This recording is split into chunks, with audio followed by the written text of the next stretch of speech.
Hello and welcome to ResearchPod. Thank you for listening and joining us today.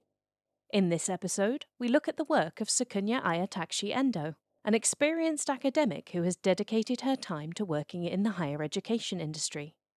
Sukanya is highly skilled in entrepreneurship, lecturing, and leadership, and is a Doctor of Philosophy, with a focus on environmental economics. In this podcast, we explore her latest work, which is centred around gender and bias in equity crowdfunding and the unconscious bias disadvantages women experience in obtaining access to finance on equity crowdfunding platforms.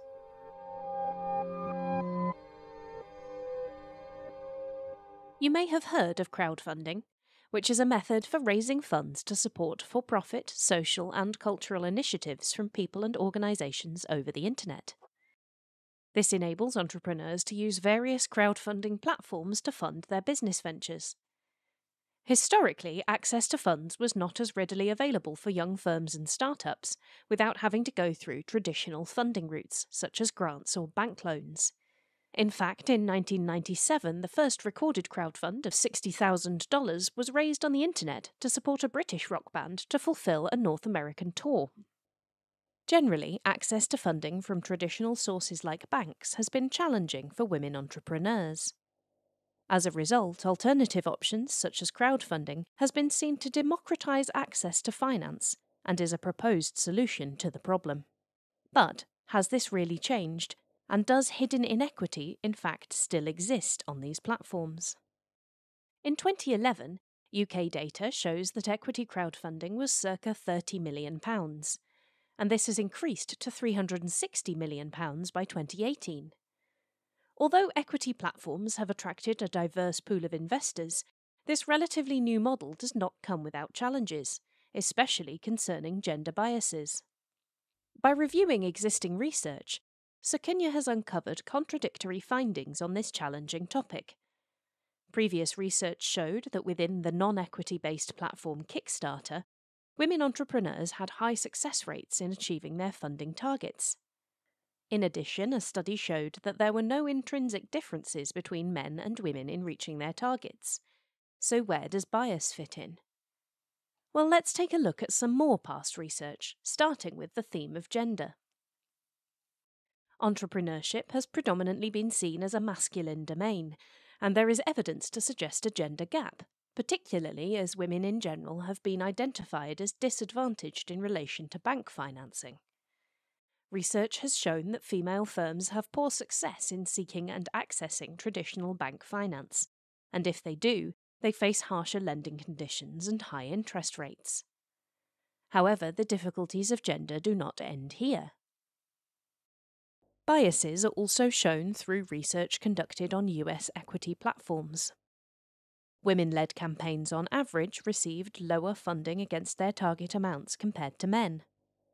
In contrast, other research showed that although women make up 15% of venture funding in the US, there was no evidence of gender biases in relation to the success of fundraisers. As you can tell, there are some research contradictions here. Existing studies also indicate that investors make subjective decisions based on visual imagery and ascriptive characteristics of the team. The quality of the offering alone isn't paramount for a decision.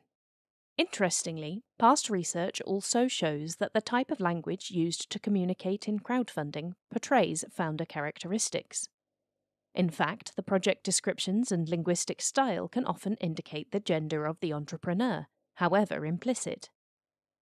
As the tone, voice, pronunciation and vocabulary choices vary between men and women, investor decisions can be unconsciously influenced by language style. Let's now delve into Sukanya's study, whose research aims to answer the following question. In the context of equity crowdfunding campaigns, is the success of funding related to the gender in a team or the gender of the language within the campaign? To accurately answer this, an outcome variable known as the success ratio is used. The success ratio is the money awarded compared to the money requested. In the study, publicly available data from an equity crowdfunding platform, Crowdcube, was used, which included 397 campaigns with comments. However, campaigns where women are the primary signatory, which is the individual who is the most responsible, accounted for 130 out of the 397 campaigns. 50% of the campaigns in the sample had reached their funding target. Synergies of maleness and femaleness were used for investor interactions by using a textual gender analysis tool. So how does the textual gender analysis tool work? In short, if a blog had a comment saying, "I am pleased with the details within your marketing budget for the campaign," it will create a probability rating, such as there is a 55% chance of it being male and 45% chance of it being female. This is calculated based on the machine learning capability of the textual gender analysis tool, which has been trained using 11,000 blog sources to demarcate the maleness and femaleness of the interactions by specifically analysing the vocabulary used. In her study, Sukanya uses 3 hypotheses, starting with Hypothesis 1, which stipulates that equity crowdfunding campaigns with a higher proportion of females in the team are disadvantaged. In response to Hypothesis 1, a variable known as FRT was used to test the relationship between the number of women in the team and the success ratio. The result was that there was a significant negative relationship between the number of women in the team and the success ratio of the campaign. The result is that Hypothesis 1 is in fact true. Now let's take a look at Hypothesis 2, which considers the following. In equity crowdfunding campaigns, the femaleness of the gender of the language in the description of the campaign has a negative effect on the success of funding. To test this, Sukanya entered the gender variables for text description known as description gender. This measures how gender-orientated the language used in the campaign is, and the ratio of male to female text. An important consideration was that Sukanya did not find any evidence for gender in the description text in relation to the success of funding, thus finding no support for Hypothesis 2. DiscGen was also applied, the gender inherent in the discussion within comments section. This is a measure of the ratio of the total male to total female gender orientation in the comments from the backers, calculated for each comment and aggregated at the overall campaign level. Last, the gender of the primary signatory, such as the lead of the project, was applied. The study found support for the above variables, including the gender of the primary signatory. Finally, let's take a look at the last hypothesis, 3. In equity crowdfunding campaigns, the femaleness of the gender of the language in the discussions and comments on a campaign has a negative effect on the success of funding. The result is that there was a positive relationship between the success ratio of funding in relation to the gender of investor comments, which proves Hypothesis 3 is true. This proves that the success of an equity crowdfunding campaign is related to any sense of gender inherent within the language of the investors' comments. This research is significant because it showcases how biases are similar in equity crowdfunding and entrepreneurial finance, such as venture capital funding. An important observation is that there is a decrease in the success of funding when there is a high number of women in the team, even for teams with male and female leads. Another contribution is that gendered language forms part of an investor's decision-making when there is an absence of objective information and evidence in campaigns. When this becomes observable, gender vocabulary and language become important factors.